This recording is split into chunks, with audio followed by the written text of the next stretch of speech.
XRP fans, I got a big announcement from RIPPLEx as Brad and Monica are set to attend the big event, along with XRP price talk at the end.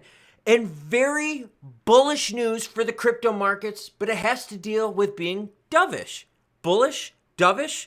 What the hellish? Due to the graphic nature of this program, listener discretion is advised. Happy Monday, crypto dudes and chicks. Hopefully it's a good one. Oh my gosh, it hasn't even been a full day. Seriously, if your day sucks already, I am sorry, but let's turn it around with some positivity. Heat map? Not yet. Your comments? Yes, they come first. You have all going to get an oriental massage right now. This is coming from me, motherfucker Jones, to start my day. Rub and pull on the menu, then pancakes, because life is too short not to. Then who knows?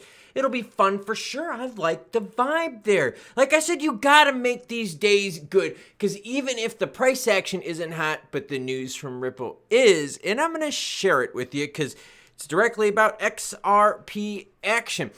Rudy Poo says XRP expert. Yeah, I shared a story earlier. I'll have it linked at the end of this. The algos kind of crushed it. It was a little naughty in there, but they're just throwing it out there.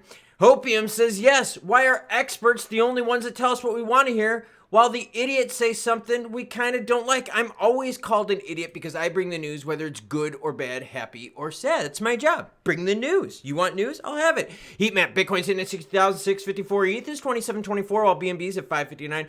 Sol at 157. XRP 59.3. Big news from the Ripple camp. Brad's talking about it. XLM 9.8. Market is fairly red right now. ICP being the biggest one, deep in the red, down 527. How long ago has it been since ICP double digits? Fed rate cut cushion is good news for crypto. That's right. We're going to get at least a 25 basis point cut on this next meeting, of 50 possibly. But that's not the big news. Listen to this. Overall projections are coming out and what we could see for total rate cuts. And I got to be honest with you, this is even changing my perspective on buying. Seriously, this is making me way more bullish.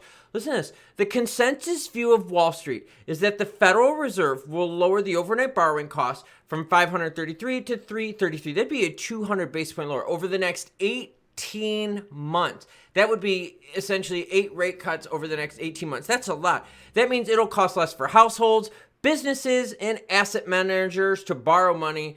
Becomes more plentiful, readily available, and it is cheaper. The change will drive the value of assets priced in dollars like Bitcoin, Ethereum higher. Over the last few weeks, we've seen encouraging signs of that, CPI data breaking, so forth. And boom, there you go. Bitcoin sees almost over a half a billion in inflows since Dove's Powell. Geez, I can't talk. I'll try that again. Over a half a billion in inflows with Jerome Powell's dovish speech at Jackson Hole, Wyoming. And remember, Fed minutes came out. Okay, so essentially what they're saying here is that Jerome Powell is saying, look, we got a lot of rate cuts. They're starting to price in more and more chances. Think about that. 200 basis points over the next 18 months is huge.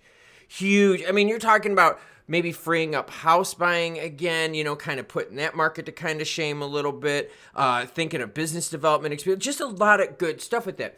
Okay, now let's get into the Ripple stuff. Ripple CEO and president to unveil XRP ledger journey at key event. Whoa, hold up. Ripple has unveiled the full speaker lineup for the XRP community in Tokyo 2024, a highly anticipated event that brings together the XRP community, blockchain enthusiasts, and industry leaders. The spotlight will be on Ripple CEO Brad Garlinghouse and President Mona Long, who are set to discuss the company's journey in historic building of the XRP ledger. For those of you out there that are thinking, hey, look, one of the ways XRP could moon would be XRP ledger getting big. Well, it's big when you have the big names at these events. So RippleX coming out saying, look, here's what we got. We got Brad confirming and Monica Long confirming that they will be there for the community day.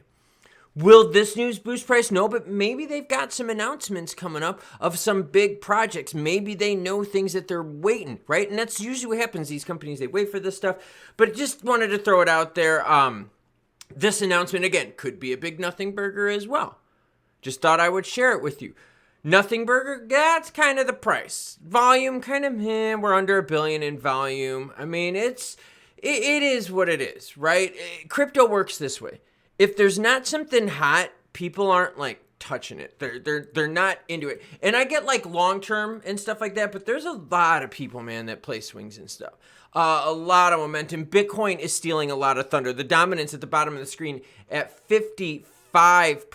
That is crazy. crazy. A lot of volume flowing through Bitcoin, a lot of institutional, and I think that's kind of the thing. We're waiting to see how do the alts do with these ETFs. We weren't impressed with the ETH ETF. The Sol ETF, I don't know, man. Like, you really think that's going to kind of make Sol soar? I don't think so. The BTC ETFs were good, but then it made the week juicy and fun. The weekend's boring AF. Building on XRPL, will that make you moon? An announcement from the Ripple devs, right? Maybe. I don't know. We'll have to wait and see. Price action? Okay. It's your news roundup. So now what's next for XRP? What's going to be the next big event that just propels some excitement into it and gets the markets roaring? The Taurus hand seems to pretty much be played unless we get that like at the 60-day mark. Hey, that's when your pump would happen, when it's like, hey, we're for sure 100%, that the SEC can't appeal anymore. And maybe that's it. But it's looking like right now global macros are just going to kind of slowly rise the waters for all of us. So moon in terms of, that like crazy God candle, don't know, girlfriend. But we could see floors start increasing as monetary policy is easing. I'm excited. 200 basis points is a big change over the next 18 months. That's a big monetary shift, and that's a very bullish monetary shift. So like I said, that gives me some encouragement. That gives me some excitement. How do you feel about that? Because whatever the U.S. does, like the rest of the world catches that too and does pretty much the same thing.